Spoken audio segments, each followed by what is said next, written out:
ليس كل مصل يصلي،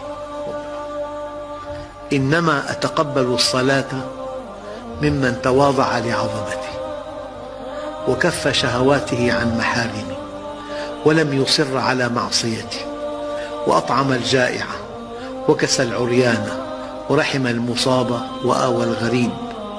كل ذلك لي وعزتي وجلالي، إن نور وجهه لأضوأ عندي من نور الشمس، على أن أجعل الجهالة له حلما والظلمة نورا، يدعوني فألبيه، يسألني فأعطيه، يقسم علي فأبره، أكلأه بقربي وأستحفظه ملائكتي.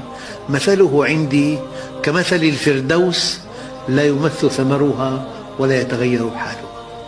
الشاهد: ليس كل مصل يصلي.